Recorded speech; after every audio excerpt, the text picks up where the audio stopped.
پہ شروع سے لائن نمبر 7 سورۃ اعراف کی آیت نمبر 62 سے اعوذ باللہ من الشیطان الرجیم بسم اللہ الرحمن الرحیم اَوَعَجِبْتُمْ أَن جَاءَكُمْ ذِكْرٌ مِّن رَّبِّكُمْ عَلَىٰ رَجُلٍ مِّنكُمْ لِيُنذِرَكُمْ وَلِتَتَّقُوا وَلَعَلَّكُمْ تُرْحَمُونَ فَكَذَّبُوهُ فَأَنجَيْنَاهُ وَالَّذِينَ مَعَهُ فِي الْفُلْكِ وَأَغْرَقْنَا الَّذِينَ كَذَّبُوا بِآيَاتِنَا إِنَّهُمْ كانوا قوما عمين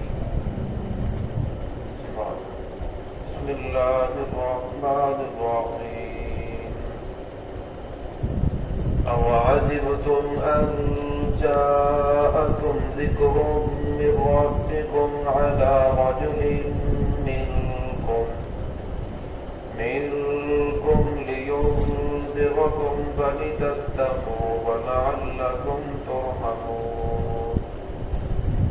فَكَذَّبُوهُ فَأَنجَيْنَاهُ وَالَّذِينَ مَعَهُ فِي الْفُلْكِ وَأَغْرَقْنَا الَّذِينَ كَذَّبُوا بِآيَاتِنَا إِنَّهُمْ كَانُوا قَوْمًا عَمِينَ أَوَعَجِبْتُمْ أَن جَاءَكُمْ فرمایا کیا تم تعجب کرتے ہو، تم حیران ہو رہے ہو، أَن جَاءَكُمْ ذِكْرٌ مِّن رَّبِّكُمْ یہ کہ آ گئی ہے نصیحت تمہارے رب کی جانب سے عَلَىٰ رَجُلٍ مِّنكُمْ تمہیں میں سے ایک آدمی پر لِيُنذِرَكُمْ تاکہ وہ تمہیں خبردار کرے وَلِتَتَّقُوا اور تم بچ جاؤ وَلَعَلَّكُمْ تُرْحَمُونَ تاکہ تم پر رحم کیا جائے فَكَذَّبُوهُ فَأَنجَيْنَاهُ پس انہوں نے نوح علیہ السلام کو جھٹلایا فَأَنجَيْنَاهُ پس ہم نے نجات نوح علیہ السلام کو وَالَّذِينَ مَعَهُ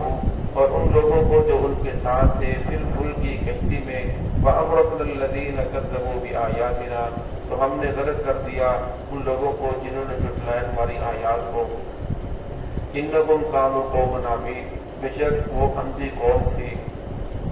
گزشتہ آیات کے اندر نوح علیہ السلام کا تذکرہ چل رہا تھا کہ نوح علیہ السلام کی قوم نے سب سے پہلے نوح علیہ السلام کے اوپر یہ اعتراض کیا کہ کیسی بات ہو سکتی ہے کہ ہم ہی میں سے ایک انسان کو نبی بنا دیا گیا، اس کو نبوت مل گئی، جس طرح ہم کھاتے پیتے ہیں اس طرح یہ بھی کھاتا پیتا ہے، جس طرح ہم بازاروں میں چلتے ہیں یہ بھی بازاروں میں چلتا ہے، جس طرح ہم محنت مشقت کرتے ہیں یہ بھی محنت مشقت کرتا ہے، لہٰذا یہ اللہ رب العزت کا نبی نہیں ہو سکتا۔ ان لوگوں کو تعجب ہوا، أَوَعَجِبْتُمْ اللہ رب کیا تم تعجب کر رہے ہو، حیران ہو رہے ہو کہ تمہیں میں سے ایک انسان کو نبی بنا دیا گیا۔ تو اللہ رب العزت نے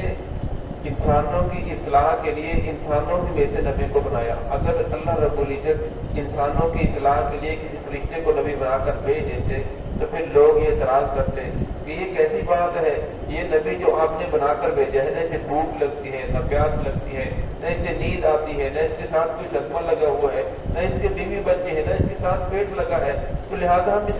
کس طرح اس کو نمونہ بنا سکتے ہیں، کیسے اس کی اطاعت کر سکتے ہیں؟ تو اللہ رب الشاہ فرمایا کہ دنیا میں بسنے والے انسان تھے، اس لیے میں نے انسانوں کی اصلاح کے لیے انسانوں ہی میں سے ایک شخص کو چن لیا، اس کو نبوت عطا فرمائی، نبوت کے مرتبے کے اوپر فائز فرمایا۔ اس لیے فرمایا اس کے اندر تعجب کرنے والی بات نہیں، بلکہ یہ تمہیں خبردار کر رہے ہیں، اللہ رب العزت کی جائز ناجائز باتوں سے آگاہ کر رہے ہیں کہ یہ کام جائز ہے، یہ ناجائز ہے، کیوں؟ وَلَعَلَّكُمْ تُرْحَمُونَ، تاکہ اللہ رب العزت تم پر رحم کرے۔ فرمایا جب تم نبی کی بات مانو گے اور گناہگاری سے بچ جاؤ گے تو اللہ رب العزت تم پر رحم کرے گی، اور فرمایا اگر تم نبی کی بات کو نہیں مانو گے، ٹھکرا دیا، پھر نافرمانی سے نہیں بچو گے، جب نافرمانی سے نہیں بچو گے پھر اللہ رب العزت کی پکڑ آ جائے گی۔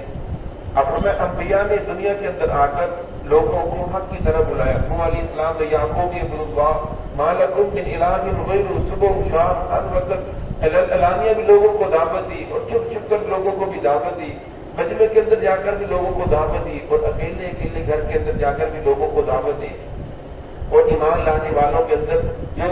950 سال کی تبلیغ کے نتیجے میں 100 سے بھی کم لوگ تھے جو ایمان لے کر آئے، اور جب اللہ رب العزت نے دیکھا کہ اب ان میں سے کوئی بھی ایمان لانے والا نہیں ہے تو نوح علیہ السلام کو فرمایا کہ اب آپ کشتی بنائیں، ان سب کو میں غرق کر کے رکھ دوں گا، جو آپ کے اوپر ایمان لے کر آئے انہیں کشتی کے اندر سوار کر لیں، اور جو ایمان لے کر نہیں ہے ان سب کو غرق کر دوں گا۔ اللہ رب العزت کا یہ اصول ہے، دنیا کے اندر لوگ کفر کرتے ہیں، شرک کرتے ہیں، نافرمانیاں کرتے ہیں، اللہ رب العزت عذاب نہیں بھیجتے، لیکن جب اللہ رب العزت ان کی اصلاح کے لیے کسی شخص کو مقرر کر کے اور اس کے اوپر نبوت کا تاج رکھ کر ان کے پاس بھیجتے ہیں، پھر قوم اس نبی کو ٹھکرا دیتی ہے، اس کی عظمت کا انکار کر دیتی ہے، اور پھر اللہ رب العزت کی طرف سے پکڑ آ جاتی ہے، پھر اللہ رب العزت کی طرف سے عذاب آتا ہے۔ اب نوح علیہ السلام کی ان لوگوں نے عظمت کا انکار کر دیا، نبوت کا انکار کر دیا، وہ مارنے کے لیے تیار تھا، وہ نوح علیہ السلام کو پتھر ان لوگوں نے مارنا شروع کر دیے اور کہنے لگے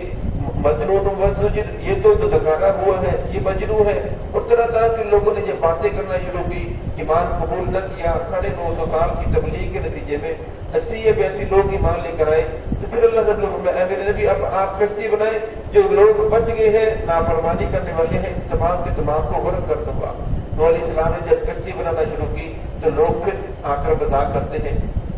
یہ کیسی بات ہے، نبی کی کشتی بن رہی ہے، پینے کے لیے پانی نہیں، کیا یہ کشتی ہوا پہ اڑے گی، کیا یہ کشتی پہاڑوں پہ چلے گی، اتنا پانی کہاں سے آئے گا؟ حتیٰ کہ نوح علیہ السلام کا سکا بیٹا اور بیوی وہ بھی ایمان لے کر نہیں آئے، لیکن جب ایمان لے کر نہیں آئے تو اللہ رب العزت نے ان تمام کے تمام کو غرق کر دیا۔ اب فرمایا جو لوگ یہ کہنے والے تھے یہ کشتی پہاڑوں پہ چلے گی، یہ کشتی ہوا میں اڑے گی، تو پھر ان لوگوں نے آ کر اس کشتی کے اندر پیشاب پخانا کرنا شروع کر دیا، کرتے کرتے اس کشتی کو گندگی سے بھر دیا۔ نوح علیہ السلام نے پھر دعا کی، رب العالمین میں نے تو تیرے حکم سے کشتی بنائی، لیکن ان لوگوں نے کشتی کو بھی آ کر خراب کرنا شروع کر دیا، تو اللہ رب العزت نے اس قوم کے اوپر کوڑ کی بیماری کو، خارش کی بیماری کو مسلط کر دیا۔ جب خارش کی بیماری کو مسلط کیا، ایک شخص آیا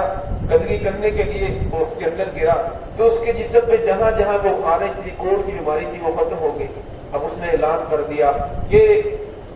میری بیماری یہاں سے ختم ہوئی، ہم موٹروں کی موٹریں بھر کر آ رہی ہیں، اور تمام کی تمام گندگی ختم کر دی۔ پھر ان لوگوں نے کشتی کو دو دو کر اپنے جسموں کے اوپر ملا۔ فرمایا جب اللہ رب العزت کی ذات سے کوئی قوم ٹکر لیتی ہے، فرمایا پھر اللہ رب العزت دنیا کے اندر دل و خار کرتے ہیں۔ ان لوگوں نے کشتی کو صاف کر دیا، پھر اللہ رب العزت کی طرف سے عذاب آیا، وفارت تندور، تندور سے پانی ابل پڑا، آسمان نے اوپر سے پانی میں برسایا، زمین نے نیچے سے پانی نکالا۔ 6 مہینے تک مسلسل کشتی پانی کے اندر چلتی رہی اور تمام کی تمام قوم کو غرق کر دیا، صرف وہی لوگ بچے جو ایمان لانے والے تھے۔ نوح علیہ السلام کا سکا بیٹا نوح علیہ السلام جب کشتی کے اندر سوار ہوئے، لوگوں کو کشتی کے اندر سوار کیا تو اپنے بیٹے کو پکار نہیں ہے، قال ارکب معنا ولا تکن مع الکافرین، اے میرے بیٹے آ جا، ایمان والی کشتی کے اندر سوار ہو جا۔ باپ تو آخر باپ ہوتا ہے، اولاد جتنی بھی نافرمان ہو، لیکن باپ کی ایک محبت ہی، ایک شفقت ہی انوکھی ہے، تو انہوں نے بار بار بیٹے کو سمجھایا، میرے بیٹے ارکب معنا ولا تکن مع الکافرین، کشتی کے اندر سوار ہو جا، نافرمانوں کے ساتھ نہ جا۔ لیکن بیٹا آگے سے کہنے لگا، قال صحابی الى جبل یعصمنی من الماء، میرے ابا جان اتنا پانی کہاں سے آ گیا، اتنے بڑے بڑے پہاڑ ہیں، اتنے بڑے بڑے درخت ہیں، میں ان کے اوپر چڑھ جاؤں گا۔ نوح علیہ السلام نے پھر رو دیا، فرمایا میرے بیٹے آج کے دن پہاڑ بچا نہیں سکتے، بند بچا نہیں سکتے، درخت بچا نہیں سکتے، الا من رحم، آج کے دن وہی بچے گا جس پر اللہ رب العزت کی ذات رحم فرمائے گی۔ باپ بیٹے کے درمیان میں یہ گفتگو ہو رہی تھی، وحال بینہم الموج، درمیان میں پانی کی موج حائل ہو گئی، نوح علیہ السلام کی کشتی آگے نکل گئی۔ نوح علیہ السلام نے دیکھا بیٹا پانی کے اندر غوطے کھا رہا ہے، پھر اللہ رب العزت کے دربار میں ہاتھ پھیلا دیے، باپ کی محبت نے لڑائی دی، باپ کی محبت جوش مارا تو اللہ رب العزت کے دربار میں ہاتھ پھیلائے، ورنہ قال رب ان ابنی من اہلی، رب العالمین تو نے تو کہا تھا تیرے اہل کو بچا لوں گا، یہ میرے اہل میں سے اسے بچا۔ اللہ رب نے فرمایا ہے میرے نبی انہ لیس من اہلک، یہ تیرے اہل میں سے نہیں ہے۔ اور میرے اہل میں سے کیوں نہیں؟ میرا بیٹا ہے، میرے گھر کے اندر پیدا ہوا تو میرے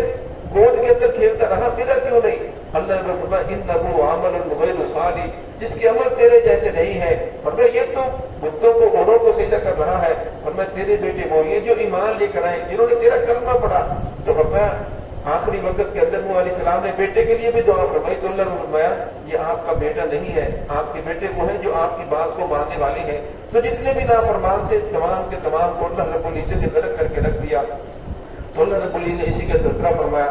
فَكَذَّبُوهُ، بس انہوں نے نوح علیہ السلام کی بات کو جھٹلا دیا، فَأَنجَيْنَاهُ، ہم نے نجات دی نوح علیہ السلام کو، وَالَّذِينَ مَعَهُ، اور ان لوگوں کو جو نوح علیہ السلام کے ساتھ تھے جنہوں نے بات کو مانا، فِي الْفُلْكِ، کشتی کے اندر، وَأَغْرَقْنَا الَّذِينَ كَذَّبُوا، ہم نے غرق کر دیا ان لوگوں کو جنہوں نے جھٹلایا بِآيَاتِنَا، ہماری آیات کو، نشانیوں کو، إِنَّهُمْ كَانُوا قَوْمًا عَمِينَ، اصل بات یہ ہے کہ وہ اندھی قوم تھی۔ اور میں سورج نکلا وہ ہو پھر بھی انسان کی آنکھیں ہوں لیکن نظر نہ آئے، تو ہمیں اس سے بڑا اندھا کیا ہے؟ ہمیں ان کی آنکھیں تو تھیں لیکن دل کے اندھے تھے، دل کے اندھے ہونے کی وجہ سے نبی کی نبوت کو ان لوگوں نے قبول نہیں کیا، نبی نے معجزات دکھائے، دعوت دی، دن رات محنت کی، لیکن ہمیں جب یہ قوم ایمان لے کر نہیں آئی اور آگے سے نبی کو ان لوگوں نے ستانا شروع کیا تو اللہ رب العزت نے تمام کی تمام قوم کو غرق کر کے رکھ دیا۔ تو اللہ رب العزت یہ واقعات انبیاء کا ذکر کر کے لوگوں کو سمجھانا چاہتے ہیں، بیدار کرنا چاہتے ہیں کہ میرے لیے کوئی مشکل نہیں ہے، ایک قوم کو ختم کر لو، دوسرے لمحے کے اندر اسے نئی قوم کو لا کر بسا دو۔ تو ہمیں اللہ رب العزت نے لوگوں کو سمجھانے کے لیے انبیاء کا سلسلہ جاری فرمایا۔ آخر میں ہمارے بھائی نبی حضرت محمد رسول اللہ صلی اللہ علیہ وسلم دنیا کے اندر تشریف لائے اور آپ صلی اللہ علیہ وسلم لوگوں کو دعوت دیتے رہے۔ اب ختم نبوت کے سر کے اب قیامت تک کوئی نبی نہیں آئے گا، یہ نبوت کا تاج اللہ رب العزت نے اس امت کو عطا فرمایا ہے۔ فرمایا قیامت والے دن اس امت کی جو کرسیاں ہوں گی انبیاء کے ساتھ ہوں گی، فرمایا صرف نشانی یہ ہوگی انبیاء کی اور ان کی کرسیوں کے اندر، انبیاء کی کرسیوں کے اوپر نبوت کی مہر ہوگی اور جن کی کرسیوں کے اوپر نبوت کی مہر نہیں ہوگی۔ لیکن فرمایا جو انبیاء والا کام کرے گا، فرمایا آج بھی اللہ رب العزت انبیاء والی مدد ان لوگوں کے ساتھ شامل حال کر دیں گے۔ اس لیے فرمایا ہر انسان کی یہ ذمہ داری ہے جہاں تک اس کا بس چلے لوگوں کو محمد رسول اللہ صلی اللہ علیہ وسلم کے دامن کے ساتھ جوڑنے کی کوشش کرے، ان کو سمجھائے کہ ہمارا دنیا کے اندر آنے کا مقصد کیا ہے، ہم کس نبی کی امت ہیں، ہمارے نبی ہمارے لیے کتنا طلب کرے۔ جو انسان کوشش کرتا ہے پھر اگر اس کے کہنے کی وجہ سے کوئی ایک انسان بھی سیدھے راستے کے اوپر آ گیا، کلمہ پڑھنے والا بن گیا، نماز پڑھنے والا بن گیا، پھر وہ جب تک پڑھتا رہے گا، جتنے لوگوں کو آگے دعوت دے گا، جتنے لوگوں کو لگائے گا، اور میں اس کے نامہ اعمال کے اندر نیکیاں بڑھتی چلی جائیں گی۔ تو اللہ رب العزت ہمیں صحیح معنی کے اندر اسلام پہ چلنے کی توفیق عطا فرمائے۔